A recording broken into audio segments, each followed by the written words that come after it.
الله الرحمن الرحيم الحمد لله رب العالمين والصلاة والسلام على رسوله النبي الكريم محمد وعلى آله وصحبه أجمعين ومن تبعهم بإحسان ودعا بدعوتهم إلى يوم الدين أما بعد.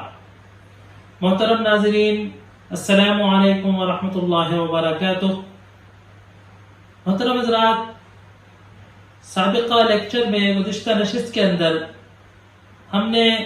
قرآن کے جمع و تدوین کے تعلق سے، یعنی قرآن کے یکجا ہونے اور مرتب ہونے کے تعلق سے جانا تھا، اور یہ بات سامنے آئی تھی کہ قرآن 3 مرحلوں میں جمع ہوا ہے. پہلا مرحلہ عہد رسالت کا ہے، جناب رسول صلی اللہ علیہ وآلہ وصحبہ وسلم کی حیات مبارکہ کے اندر پورا قرآن جو ہے جستہ جستہ جگہ جگہ الگ الگ ٹکڑوں پہ، الگ الگ پرچوں پہ، الگ الگ جو ہے چمڑے کے ٹکڑوں پہ، ہڈیوں پر، لکڑی کی تختیوں پر، درختوں کی چھالوں پر، پتوں پر، بہرحال سارا قرآن اللہ کے رسول صلی اللہ علیہ وسلم کے حکم سے، آپ کے املا کرانے سے لکھ گیا تھا. حضرت ابوبکر صدیق رضی اللہ عنہ کے زمانے میں مختلف لوگوں کے سینوں سے نکال کر اور مختلف جگہ اور مختلف اشیاء پر اس کا تحریر جو لکھی ہوئی تھی اس کو یکجا کر کے اور آیات اور صورتوں کو مرتب کر کے رکھ دیا گیا. قرآن کو یکجا ہو گیا، پورا قرآن یکجا ہو گیا، لکھا ہوا اور مرتب ہو گیا، صورتوں اور آیتوں کے اعتبار سے جمع ہو گیا. اب قرآن میں سے کسی آیت کے، کسی لفظ کے، کسی حرف کے ضائع ہونے کا کوئی چانس نہیں بچا. حضرت عثمان بن عفان رضی اللہ عنہ کے زمانے کے اندر تیسرا قرآن کا جمع ہوا، اور اس کے اندر مختلف جو مصاحف تھے، مختلف جو قرآن لکھے ہوئے رکھے تھے، نہ تمام جو قرآن تھے، جو الگ الگ روایتوں سے قرآن تھے، جن کی صورتوں کی ترتیبیں الگ الگ تھیں، جن کی تحریروں میں کچھ فرق تھا، جن کے جو الگ الگ حروف پر، الگ الگ کے لہجوں پر لکھے تھے، ان سب کو اکٹھا کر کے ختم کر دیا گیا، اور پوری امت کو اس مصحف پر کہ جو حضرت ابوبکر صدیق رضی اللہ عنہ کے زمانے میں جمع کیا گیا تھا، اس پر پوری امت کو متفق کر دیا گیا. یہ قرآن کے تحفظ کے لیے سب سے بڑا پیش خیمہ. اسی کے ساتھ ساتھ پھر گفتگو ہوئی تھی رسم عثمانی پر، کہ جس فونٹ میں یا جس پیتھی میں اس کو لکھا گیا ہے اس کو رسم عثمانی کہا جاتا ہے. علماء کا اتفاق ہے اس بات پر، تقریباً علماء کا اتفاق ہے اس بات پر کہ مصحف کو بغیر رسم عثمانی کے لکھنا جائز نہیں ہے، یا یوں ہم کہہ سکتے ہیں کم سے کم کہ بغیر اس رسم عثمانی کے مصحف کو لکھنا مناسب نہیں ہے. کبھی کسی اسکرین پر ڈسپلے کرنے کے لیے، کسی کی بورڈ سے لکھتے وقت، یا کسی کتاب میں قرآن کی کوئی آیت کو لکھتے وقت، یا کسی بچوں کو پڑھاتے وقت کاپی یا بورڈ پر کوئی آیت لکھتے وقت انسان اگر اس کو عربی کے نارمل فونٹ میں لکھ دے یا عربی کی نارمل املا سے لکھ دے تو چلے گا، لیکن پورا مصحف جس وقت کوئی چھاپے گا یا پورے مصحف کو جب لکھا جائے گا تو رسم عثمانی سے لکھنا تقریباً ضروری ہے. یہ قرآن کا اس میں تحفظ ہے. یہ رسم عثمانی جو ہے یہ تقریباً قریش کے لہجے پر لکھا گیا ہے. عربوں میں کتابت رائج نہیں تھی جیسا کہ آپ جانتے ہیں، اور قریش نے کتابت حمیر کے قبیلے سے سیکھی تھی. جو حمیر کا رسم الخط ہے اس کو قریش نے اپنایا اور وہ عربی کا رسم الخط بن گیا.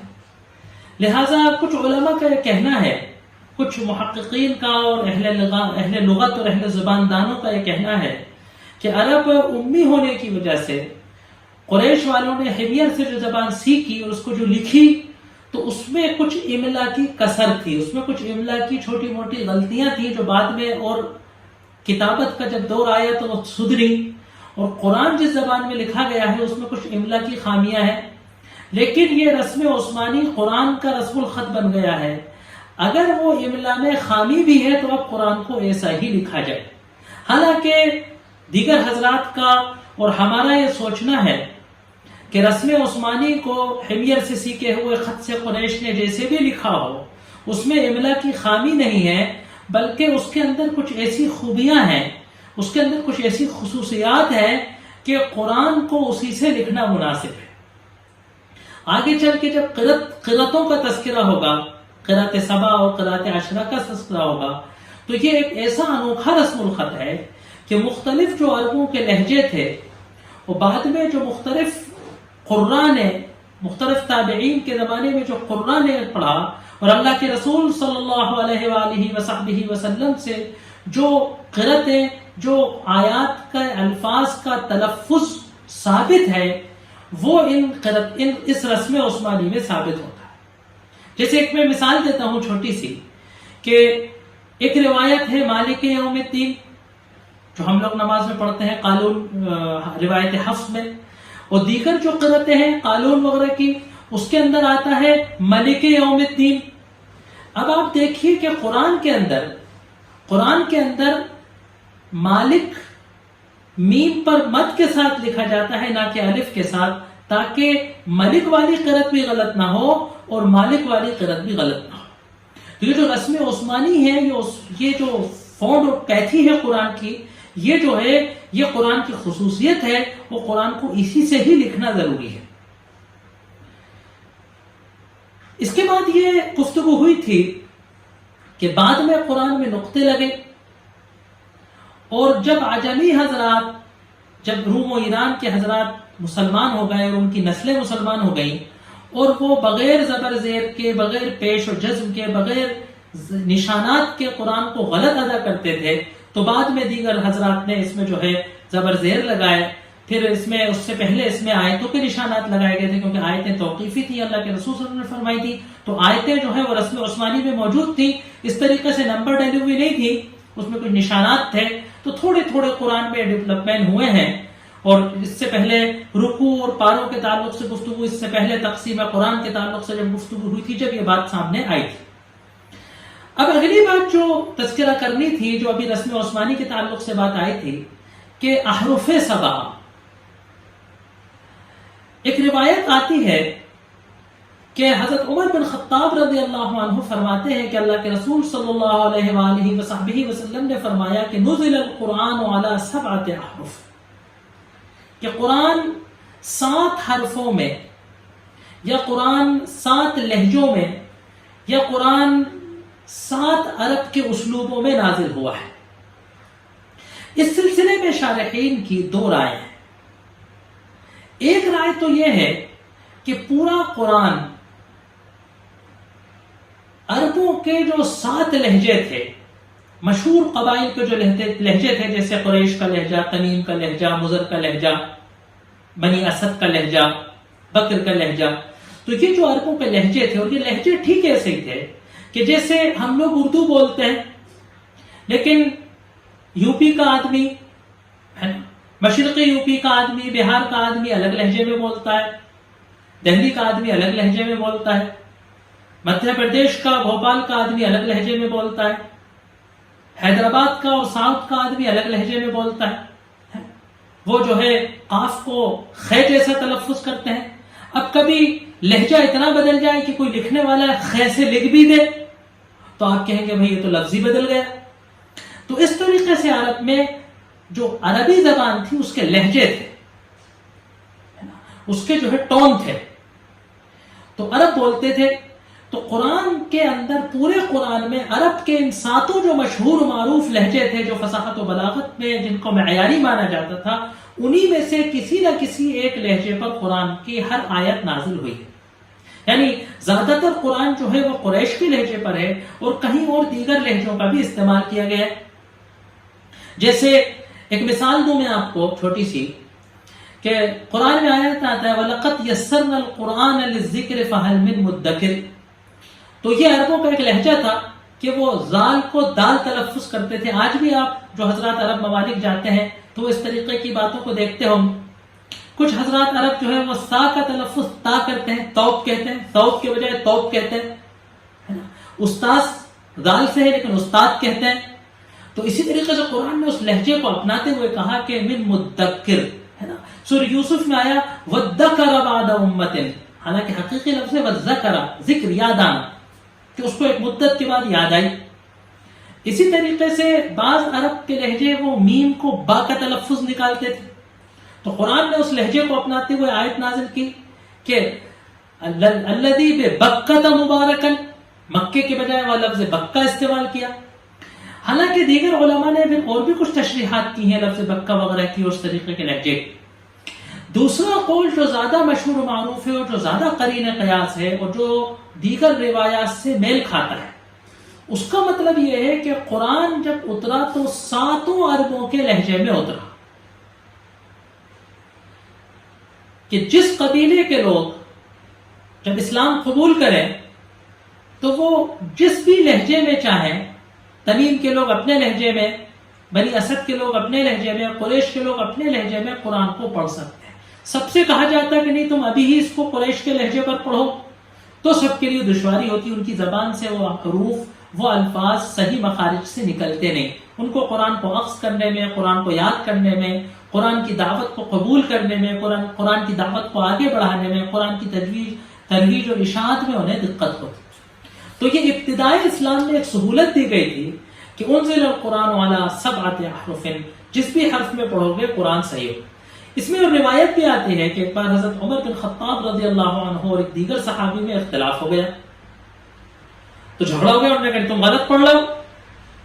آیت تو ایسے ہے، مجھے اللہ کے رسول نے خود پڑھائی ہے، مجھے بھی اللہ کے رسول نے پڑھائی ہے. اب دونوں دربار رسالت میں حاضر ہوئے اور کہا کہ اللہ کے رسول صلی اللہ علیہ وسلم، میں نے آپ سے ایک آیت پڑھی اور یہ اس کو غلط پڑھ رہا تھا، میں نے اختلاف کیا. تو کہتے ہیں تم سناؤ کیا پڑھا. تو حضرت انہوں نے سنائی تو اللہ کے رسول نے فرمایا ہاکذا انزلت، صحیح پڑھتے ہو، بالکل ٹھیک ہے، صحیح آیت نازل ہوئی. دوسرے سے کہا بھی تم نے کیا پڑھا تھا، تو انہوں نے بھی سنایا. ان پر بھی یہی کہا کہ ہاکذا انزلت، ہاں صحیح نازل ہوئی تھی. آپ نے تو دونوں کو کہا. تب اللہ کے رسول صلی اللہ علیہ وسلم نے فرمایا کہ انزل القرآن علی 7 احرف، قرآن 7 حرفوں پر نازل ہوا ہے. یعنی عرب کے جو 7 مروجہ ٹون تھے، جو 7 مروجہ لہجے تھے، اس پر قرآن نازل ہوا. بعد میں جب قرآن عام ہو گیا اور صحابہ کرام عہد رسالت میں شاگردی حاصل کرنے کے بعد اس کے عادی ہو گئے، تو باقی 6 لہجے منسوخ کر دیے گئے، وہ تاریخ کا ایک حصہ بن گئے. اور جب حضرت عثمان رضی اللہ عنہ کے زمانے میں قرآن کو لکھا گیا تو قریش کے لہجے پر قرآن کو لکھا گیا، اور پوری امت کو، کیونکہ اختلاف نہ ہو جائے، جیسے میں نے آپ کو بتایا کہ کوئی قاف کو خا بولنے والا آدمی ہے نا، کوئی عجمی، کوئی غیر عرب، اس کو ایسا سن کر خواہی سے سمجھ کر نہ لکھ بیٹھے اور وہ اس طریقے سے قرآن میں غلطی کا مرتکب نہ ہو جائے. تو وہ سارے 7 لہجے محسوس کر دیے گئے اور قریشی کا ایک جو لہجہ تھا وہ قرآن کا اصل لہجہ مقرر دے دیا گیا. علامہ قرطبی رحمۃ اللہ علیہ نے صراحت کے ساتھ اس بات کو لکھا ہے کہ 7 احرف سے مراد قریش کے وہ 7 لہجے ہیں. ابتدائی اسلام میں سہولت دینے کے لیے ان کو اس طریقے سے یہ 7 میں پڑھنے کی اجازت تھی، بعد میں منسوخ ہو گئے اور صرف قریش کا لہجہ جو اصل قرآن کا لہجہ تھا، جو عربوں میں سب سے زیادہ معروف و مروج لہجہ تھا، جو فصاحت و بلاغت کے معیار میں سب سے بلند لہجہ تھا، اس میں قرآن کو رکھ دیا گیا اور سب لوگوں پر اب یہ ضروری ہے کہ اسی لہجے میں اس کو پڑھیں. یہاں بعض حضرات کو ایک بڑی غلط فہمی ہو جاتی ہے کہ اس 7 احرف کو لوگ جو 7 قرأتیں ہیں، جو آج مروجہ قرأتیں ہیں، جو قرأت کے مدارس میں لوگ پڑھتے ہیں اور جو قراء حضرات جس کی سندیں لیتے ہیں، جس کی مشق کرتے ہیں اور ہمیں الگ الگ لہجے میں قرآن پڑھ کر دکھاتے ہیں، 7 قرأتوں سے پڑھ کر دکھاتے ہیں، کہیں 2 قرأتوں سے، کہیں 3 قرأتوں سے، کہیں 4 قرأتوں سے قرآن پڑھ کر دکھاتے ہیں. تو بعض حضرات یہ سمجھتے ہیں کہ انزل القرآن والا 7 احرف، کہ 7 حرفوں پر قرآن، 7 لہجوں پر قرآن اترا ہے، تو ان 7 احرف جو عربوں کے لہجے تھے ان کو اور قرأتوں کو ایک ہی چیز سمجھ لیتے ہیں. دیکھیے یاد رکھیے گا یہ دونوں چیزیں بالکل الگ الگ ہیں. یہ 7 احرف پہ جو قرآن نازل ہوا یہ اللہ کے رسول صلی اللہ علیہ وآلہ وصحبہ وسلم کے زمانے کی بات ہے، اور اس سے مراد عربوں کے وہ ٹون ہیں کہ جن میں سے زیادہ تر جو ہے وہ کتابوں کی روایات کی تاریخ بن کر رہ گئے ہیں. صرف قریش کا ایک لہجہ بچا ہے اور وہ قرآن اسی میں ہے، بلکہ وہ 6 لہجے منسوخ ہو گئے، صرف قریش کے لہجے میں اب قرآن پڑھنا جائز. بعض حضرات غلطی میں کہہ دیتے ہیں کہ اب ہر قرأت منسوخ ہو گئی، بس اسی قرأت سے قرآن کو پڑھنا ہے. یہ بعض بار غلط فہمی ہو جاتی. یہ جو قرأتیں ہیں جو منسوب ہیں حفظ کے طرف، ہے نا، قالون کے طرف، فلاں کے طرف، فلاں کے طرف جو قراء کے نام آتے ہیں، کسائی کا نام آتا ہے، حمزہ کا نام آتا ہے، ابن کثیر کا نام آتا ہے، یہ سب تابعین کے اور ان کے بعد کے دور کی بات ہے. دوسرے اور تیسرے اور چوتھی صدی کے اندر یہ جس وقت تمام علوم و فنون مرتب ہوئے ہیں، اس وقت یہ اللہ تبارک و تعالیٰ نے ان کے ناموں کو جس طریقے سے کہ بہت سارے علماء میں سے، بہت سارے اماموں میں سے اللہ نے کچھ ناموں کو شہرۂ آفاق کر دیا تو وہ امت کے ائمہ اعظام ہو گئے، 4 امام 5 امام، ہے نا. محدثین میں سے اللہ نے 6 کو 8 کو 10 کو نام دے دیا تو وہ حدیث کے سرچشمہ بن گئے. اسی طریقے سے اللہ تبارک و تعالیٰ نے تابعین اور ان کے بعد کے دور میں کہ صحابہ سے تابعین نے اور تابعین سے تبع تابعین نے، پوری امت نے قرآن کو ایک دوسرے سے تلقی کے ذریعے سیکھا ہے. تلقی کہتے ہیں زبان سے سیکھا ہے. قرآن صحیح اسی وقت پڑھا جا سکتا ہے کہ جب کسی استاد سے اس کی ادائیگی سیکھی جائے. اللہ کے رسول صلی اللہ علیہ وسلم سے صحابہ نے سیکھی، صحابہ سے تابعین نے سیکھی، تابعین سے تبع تابعین سے سیکھی. اس طریقے سے امت کے اندر قراء کے ذریعے، حفاظ کے ذریعے، ماہرین قرآن کے ذریعے ایک سے ایک نے ادائیگی سیکھی ہے.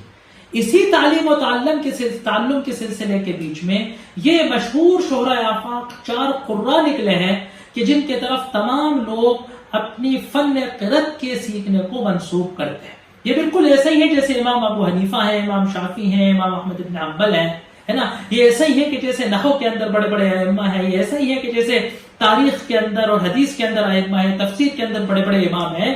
ان کا عہد رسالت سے تعلق. یہ روایتیں اس طریقے سے اللہ کے رسول صلی اللہ علیہ وسلم سے نہیں ثابت ہیں کہ صاحب یہ حفظ ہے، یہ قالون. ان قراء نے جس لہجے میں پڑھا، امت نے اس کو قبولیت حاصل کری اور ان کو قرأت کی سند مانا جانے لگا. ان میں سے روایتیں اللہ کے رسول صلی اللہ علیہ وسلم سے منقول ہے، صحابہ سے منقول ہے، 7 قرأتیں حق ہیں اور اس میں پڑھا جاتا ہے قرآن. اس میں لوگ اپنے اپنے جوہر کی طبع آزمائیاں کرتے ہیں. اس کا ناسخ و منسوخ سے کوئی تعلق نہیں. یہ 7 قرأتیں، یہ 10 قرأتیں جتنی بھی ثابت ہیں، یہ سب حرف قریش کی ہیں. جو رسم عثمانی میں حرف قریش ہے اسی پر یہ ثابت ہے. یہ بات میں اتنی تفصیل سے اس لیے کر رہا ہوں کہ کوئی آپ کو انزل القرآن والا ثبت احرف کی حدیث جو ہے شیئر کر دے گا واٹس ایپ پر، فیس بک پر، اور پھر اس کی کوئی کچھ تشریح کر دے گا اور آپ کنفیوز ہو جائیں. تو یہ جو ہے قرآن کے ثبت احرف اور سبع قرأت سے متعلق جو ہے ہم نے آپ کے سامنے بات رکھنے کی کوشش کی. اس کے بعد جو اگلا مسئلہ ہے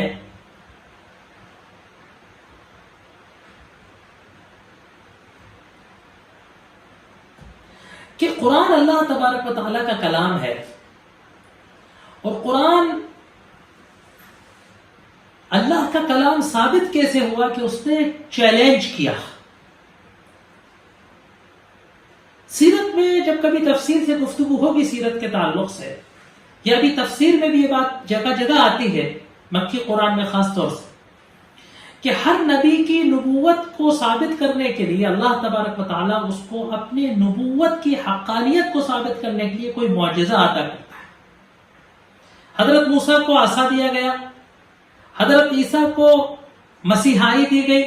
کہ وہ مریضوں پہ ہاتھ رکھتے تھے، مریضوں کو پھونکتے تھے، مریض ٹھیک ہو جاتے. حضرت سمود کو چٹان سے زندہ اونٹنی نکالنے کا معجزہ دیا گیا.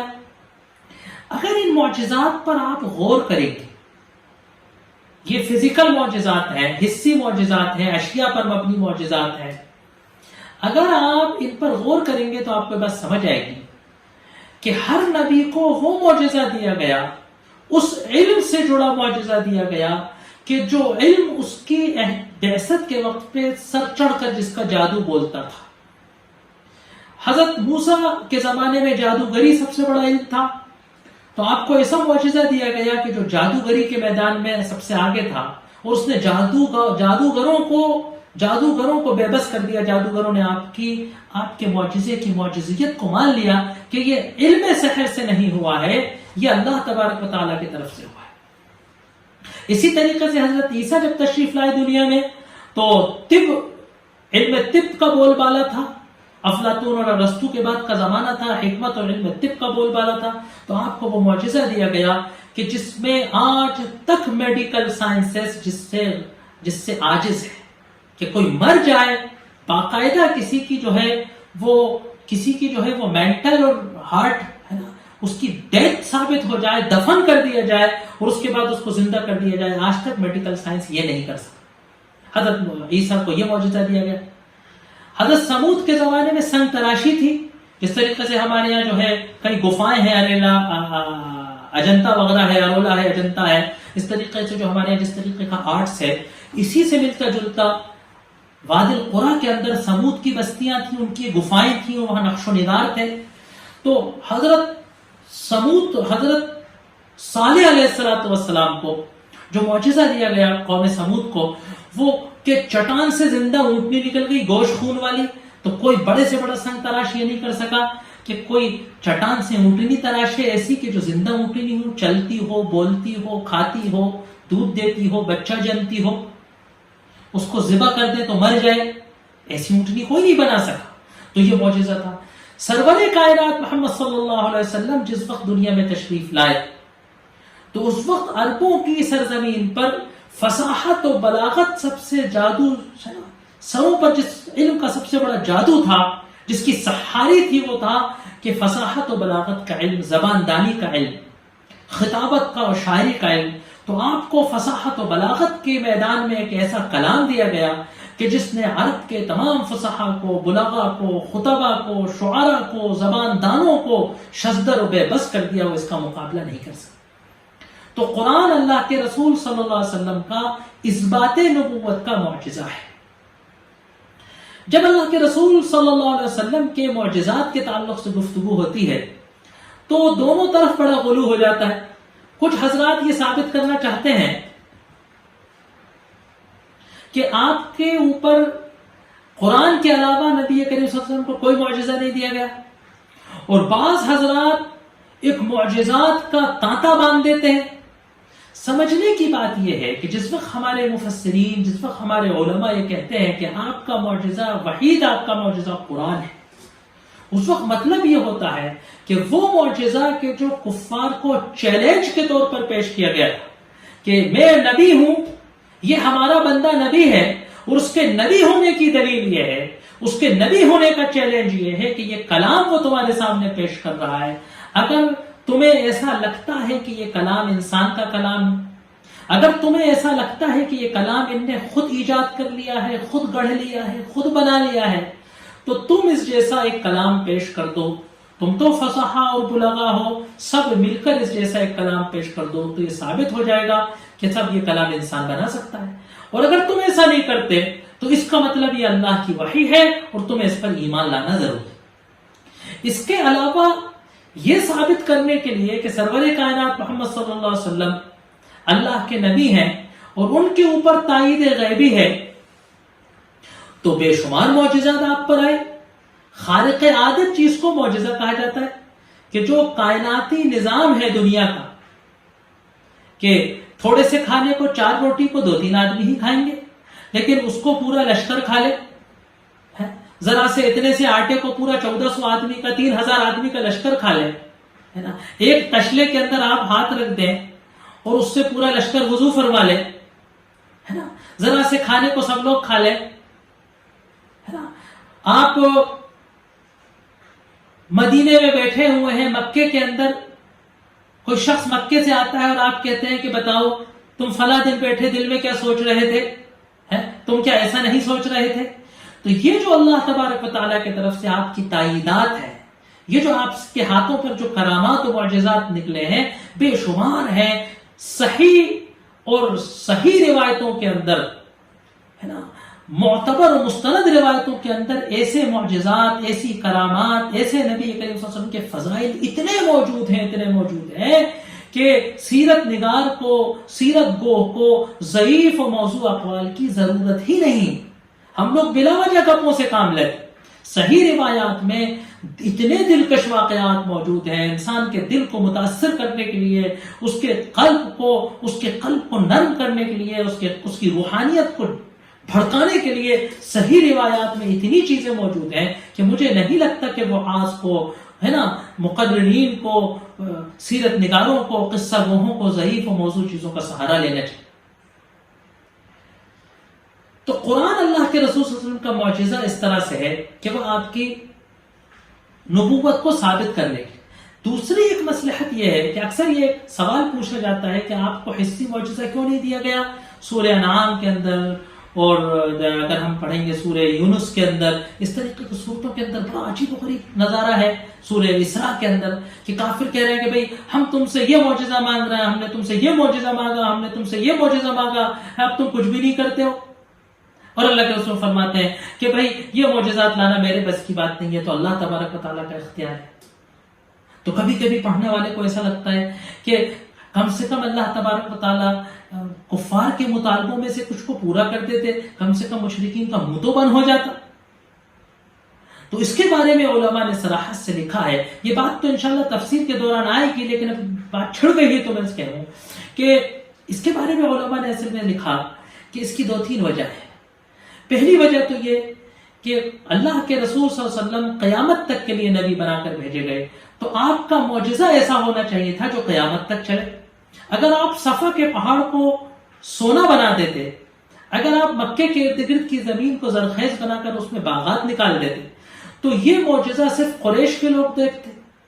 عراق کے لوگوں کے لیے تو یہ معجزہ نہیں ہوتا، یمن کے لوگوں کے لیے تو یہ معجزہ نہیں ہوتا. آج سے 1400 سال پہلے جو مکے میں لوگ تھے ان کے لیے معجزہ ہوتا، ہمارے لیے تو معجزہ نہیں ہوتا. تو پھر ہم یہی کہتے کہ صاحب یہ تو تاریخ میں لکھا ہے، روایات میں ہے، کیا معلوم صاحب صحیح کیا ہے، ہم کیسے مان لیں.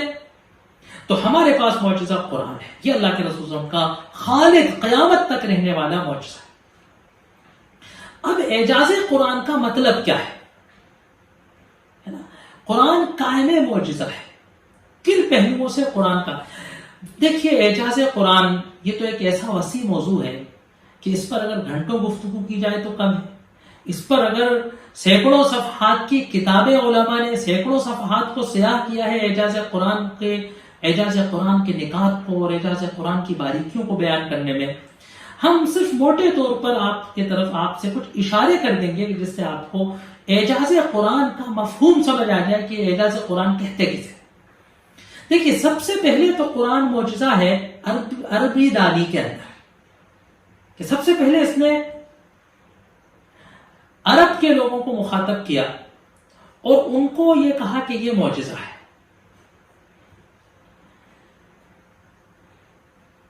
کہا کہ اگر تمہیں شک ہے کہ اللہ کی کتاب اللہ کا کلام نہیں ہے تو تم اس جیسی جو ہے ایک کتاب لا کر دکھا دو. اگر تم ایسی کتاب نہیں لا سکتے تو پھر قرآن نے کہا جیسی 10 صورتیں لا دو. صورتیں نہیں لا سکتے تو کہا جیسی 1 صورت لا دو. جب قریش نہیں لا سکے تو وہ ثابت ہو گیا کہ اللہ کا کلام. تو فصاحت و بلاغت میں یہ اعجاز ہے. دوسرا اس کا ایک وجہ اعجاز یہ ہے کہ قرآن 23 سال میں جستا جستا اترا الگ الگ وقت میں. کبھی اترا تو اللہ کے رسول خوش تھے، کبھی ایسے وقت اترا کہ آپ غمگین تھے.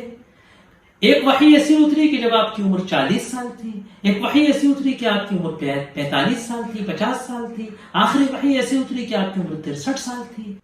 کبھی آپ حاکم تھے تو کبھی آپ محکوم تھے، کبھی آپ فاتح تھے، کبھی آپ دشمنوں سے گھرے ہوئے تھے تو کبھی آپ دشمن کو گھیرے ہوئے تھے، کبھی آپ تلواروں کے سائے میں تھے تو کبھی آپ کے ہاتھ میں فاتحانہ تلوار تھی. لیکن ان تمام موقعوں پہ جو قرآن نازل ہوا تو قرآن کے لہجے پر، قرآن کی زبان پر کوئی فرق نہیں ہے. ادب کا ایک ادنا سا طالب علم اس بات کو سمجھ سکتا ہے کہ کوئی بھی بڑے سے بڑا رائٹر ہو، بڑے سے بڑا شاعر ہو، عمر کے تقاضوں سے، نفسیاتی تقاضوں سے، انسان کی الگ الگ کنڈیشنوں، الگ الگ حالات سے کبھی آپ مکے کے کلچر میں رہتے تھے، وہاں کی زبان بولتے تھے، آپ مدینے آ گئے، کلچر بدل گیا، تہذیب بدل گئی، قبیلہ بدل گیا. لیکن قرآن کے لب و لہجے میں، قرآن کے انداز میں، قرآن کی کانفیڈنس میں ہے نا، نہ اس وقت جب آپ کانفیڈنس میں ہیں، نہ اس وقت جب آپ نروس ہیں، کوئی انسانی جذبات کا، انسانی احساسات کا اس پر کوئی اثر نہیں ہوتا. پورا کلام سورہ فاتحہ بسم اللہ سے لے کے ناس تک ایک ہی لیول کا، ایک ہی معیار کا، ایک ہی ٹون کا ہے. دنیا میں کسی بھی رائٹر کے، بڑے سے بڑے خطیب کے، بڑے سے بڑے کوشش بھی اگر کوئی کرے اس بات کہ اس کے 23 سال میں ادا کیے گئے الگ الگ کلام کو، الگ الگ خطبوں کو، الگ الگ تقریروں کو، الگ الگ اشعار کو، الگ الگ مضامین کو ایک جگہ اکٹھا کیا جائے اور پھر وہ پوری کتاب پہلے لفظ سے لے کے آخری لفظ تک گرامر کے اعتبار سے، نحو کے اعتبار سے، فصاحت کے اعتبار سے، بلاغت کے اعتبار سے، نفسیاتی معیار کے اعتبار سے، انسان اس کی کلام کی کوالٹی کے اعتبار سے، لب و لہجے کے اعتبار سے وہ کلام پورا ایک جیسا ہو۔ قرآن کی یکساں 23 سال میں اترنے کے باوجود قرآن کے لہجے کی اور لب و لہجے کی اور ادبیت کی یکسانیت خود اس بات کا ایک زندہ معجزہ ہے کہ قرآن اللہ تبارک و تعالیٰ کی کتاب ہے۔ اس کے علاوہ کہ قرآن کو اعجاز علمی، کہ قرآن کے اندر جو حقائق آئے ہیں سائنس سے متعلق، قرآن میں جو کائناتی معلومات آئی ہیں، تو 1400 سال ہو گئے قرآن کو نترے ہوئے، کسی زمانے کے اندر قرآن کا کوئی سائنسی کائناتی قرآن نے جو بیان کیا ہے وہ غلط ثابت نہیں۔ یہ ایک عجیب و غریب اللہ تبارک و تعالیٰ کا عالم الغیب کا لہجہ تھا کہ جس وقت دنیا یہ مانتی تھی کہ زمین ساکت ہے، تشتری کی طرح ہے، اور سورج اس کے ارد گرد گھومتا ہے، تب بھی قرآن کا لفظ غلط نہیں تھا۔ اور جس وقت دنیا نے یہ مانا کہ دنیا گول ہے اور سورج کے ارد گرد گھومتی ہے، دن رات اس سے ہوتا ہے، تب بھی قرآن کا لفظ غلط نہیں ہوا۔ یہ قرآن کی معجزانہ عبارت ہے۔ آج آپ اٹھا کر دیکھ لیجئے، آج سے 1000 سال پہلے کے سائنٹسٹ کی عبارت اٹھا لیے تو آج کا سائنٹسٹ کہتا ہے کہ ان کو معلوم نہیں تھا، غلط ہے۔ یہ قرآن کا اعجاز ہے۔ آخری جو چیز ہے، جو اصل ہے قرآن کی اعجاز میں، جو اصل ہے، کلیدی حیثیت رکھتی ہے اس کے بعد، کہ قرآن کے اندر جو تعلیمات دی گئی،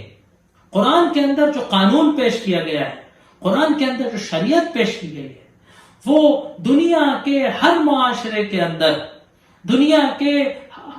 کسی بھی رہنے والے انسانوں کے لیے، کسی بھی ملک کے لیے، چاہے وہ سرد علاقے کے لوگ ہوں، چاہے وہ گرم علاقے کے لوگ ہوں، چاہے وہ مشرق کے لوگ ہوں، چاہے وہ مغرب کے لوگ ہوں، چاہے وہ شمال کے لوگ ہوں، چاہے وہ جنوب کے لوگ ہوں، چاہے وہ اونٹ چرانے والے لوگ ہوں، چاہے وہ متمدن سویلائز شہروں میں رہنے والے لوگ ہوں، چاہے وہ گھوڑے اور خچر پہ چلنے والے زمانے کے لوگ ہوں، چاہے وہ ہوائی جہاز اور راکٹ پر چلنے والے لوگ ہوں، کسی بھی زمانے کے اندر اسلام کی شریعت، اسلام کا قانون، اسلام کے اندر جو ہدایت دی گئی ہے وہ دنیا میں ہمیشہ دنیا کی صحیح راست پر لے جانے کے لیے کافی ہے۔ آج اگر ہم ازمس کے زمانے میں، اس زمانے میں کہ جس وقت انسان کیپٹلزم اور سوشلزم اور سیکولرزم کے بیچ اس بات کی تلاش میں ہے کہ بہتر زندگی گزارنے کا طرز حیات بہتر کیا ہے، طرز سیاست بہتر کیا ہے، وہ کون سا نظام اقتصادیات ہے کہ جو اس دنیا کی تعمیر و ترقی کے لیے سب سے بہتر ہے، وہ کون سا سماجی نظام سب سے زیادہ کامیاب ہے انسانیت کو خوشحالی لانے کے لیے، اس لڑائی کے بیچ میں حاملین اسلام اور حاملین قرآن کی یہ ذمہ داری ہے، ان پر یہ واجب ہے کہ وہ دنیا کے سامنے اس بات کو ثابت کریں کہ وہ دستور حیات، وہ نظام حیات، وہ طرز حیات، وہ جینے کا ڈھنگ کہ جو قرآن نے سکھایا ہے، جو قرآن نے بتایا ہے،